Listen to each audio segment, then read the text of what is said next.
Capítulo 89. La relación de los cónyuges a la imagen de la relación de Cristo con la Iglesia. Comenzamos hoy un análisis más detallado del pasaje de la carta de los Efesios 5 del 21 al 33. El autor, dirigiéndose a los cónyuges, les recomienda que estén sujetos los unos a los otros en el temor de Cristo 5:21. Se trata aquí de una relación de doble dimensión o de doble grado, recíproco y comunitario. El uno precisa y caracteriza al otro. Las relaciones recíprocas del marido y de la mujer deben brotar de su común relación con Cristo. El autor de la carta habla del temor de Cristo en un sentido análogo a cuando habla del temor de Dios. En este caso no se trata del temor como miedo, que es una actitud defensiva ante la amenaza de un mal, sino que se trata sobre todo del respeto por la santidad o por lo sacro. Y se trata de las pietas, es decir, piedad, que en el lenguaje del Antiguo Testamento fue expresado también con el término de temor de Dios. Y por ejemplo los Salmos 103:11 o Proverbios 1:7 o 23:17 o Sirach de 1:11 al 16, efectivamente estas pietas, que son nacidas de la profunda conciencia del misterio de Cristo, deben constituir la base de las relaciones recíprocas entre los cónyuges. Igual que el contexto inmediato, también el texto elegido por nosotros tiene un carácter parenético, es decir, de instrucción moral. Parenético, de instrucción moral. El autor de la carta desea indicar a los cónyuges cómo deben de ser sus relaciones recíprocas y todo su comportamiento, y deduce las propias indicaciones y directrices del misterio de Cristo presentado al comienzo de la carta. Este misterio debe estar espiritualmente presente en las recíprocas relaciones de los cónyuges y penetrando sus corazones y engendrando en ellos ese santo temor de Cristo, es decir, precisamente las pietas. El misterio de Cristo debe llevarlos a estar sujetos los unos a los otros. El misterio de la elección desde la eternidad de cada uno de ellos en Cristo para ser hijos adoptivos de Dios. La expresión que abre nuestro pasaje de los Efesios 5:21 al 33, al que nos hemos acercado gracias al análisis del contexto remoto e inmediato, tiene una elocuencia muy particular. El autor habla de la mutua sujeción de los cónyuges como marido y mujer, y de ese modo da también a conocer cómo hay que entender las palabras que escribirá luego sobre la sumisión de la mujer al marido. Efectivamente leemos: las casadas están sujetas a sus maridos como al Señor. 5:22. Al expresarse así, el autor no intenta decir que el marido es amo de la mujer, y que el contrato es interpersonal y propio del matrimonio, y que es un contrato de dominio del marido sobre la mujer. No intenta decir eso. En cambio, expresa otro concepto. Esto es, que la mujer en su relación con Cristo, que es para los dos cónyuges, Él es el único Señor, y puede y debe encontrar la motivación y de la familia. Y de esa relación con su marido, que brota así de su familia y de su esencia misma de matrimonio, y sin embargo, en esta relación no debe haber una sumisión unilateral. El matrimonio, según la doctrina de la carta de los Efesios, excluye ese componente del contrato que agrava y además hace eso a veces sin cesar de agravar sobre esa institución. Y en efecto, el marido y la mujer están sujetos los unos a los otros.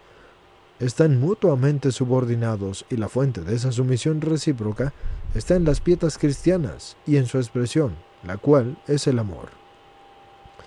El autor de la carta subraya de un modo particular ese amor al dirigirse a los maridos y efectivamente escribe: y ustedes los maridos amen a sus mujeres, y con esa manera de expresión destruye cualquier temor que hubiese podido suscitar, dada la sensibilidad contemporánea. La frase precedente, las casadas están sujetas a sus maridos.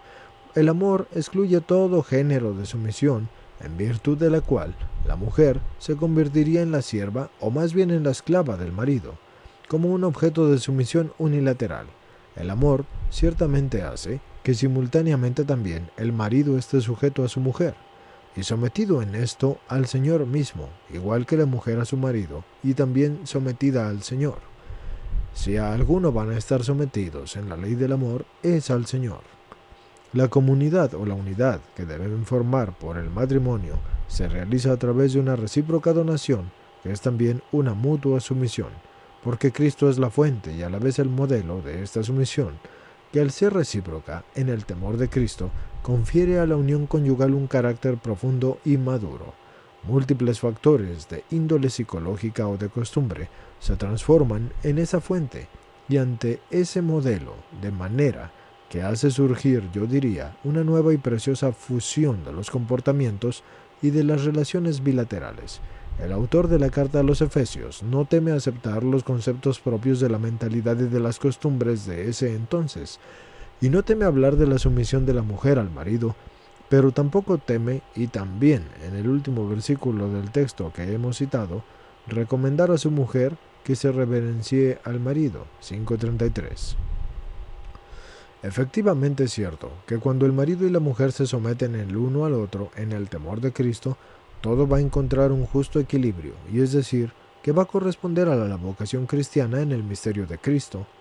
Ciertamente, es diversa nuestra sensibilidad contemporánea, y diversas son también las mentalidades y las costumbres, y es diferente la situación social de la mujer con relación al hombre. No obstante, el fundamental principio parenético que encontramos en la carta de los Efesios sigue siendo el mismo y ofrece los mismos frutos. La sumisión recíproca en el temor de Cristo es una sumisión que nace del fundamento de las pietas cristianas, y esto forma siempre esa profunda y sólida estructura que integra la comunidad de los cónyuges en la que se realiza la verdadera comunión de las personas. El autor del texto a los Efesios, que comenzó su carta con una magnífica visión del plan eterno de Dios para con la humanidad, no se limita a poner de relieve solamente los aspectos tradicionales de las costumbres o los aspectos éticos del matrimonio, sino que sobrepasa el ámbito de la enseñanza, y al escribir sobre las relaciones recíprocas de los cónyuges, descubre en ellas la dimensión del misterio de Cristo, de quien Él es el heraldo y apóstol. Las casadas están sujetas a sus maridos como al Señor, porque el marido es la cabeza de la mujer como Cristo es la cabeza de la Iglesia y el Salvador de su cuerpo. Y, como la Iglesia está sujeta a Cristo, así las mujeres lo están a sus maridos en todo. Ustedes los maridos amen a sus mujeres como Cristo amó a la Iglesia y se entregó por ella. 5:22 y 23.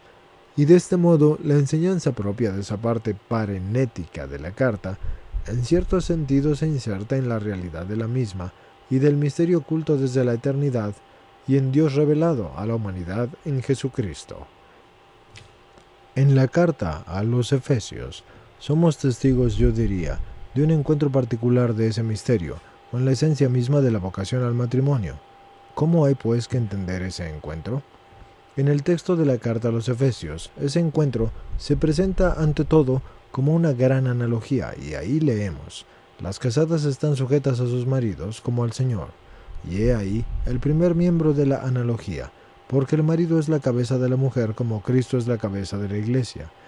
Este es el segundo miembro que constituye la clarificación y motivación del primero, y como la Iglesia está sujeta a Cristo, así las mujeres a sus maridos.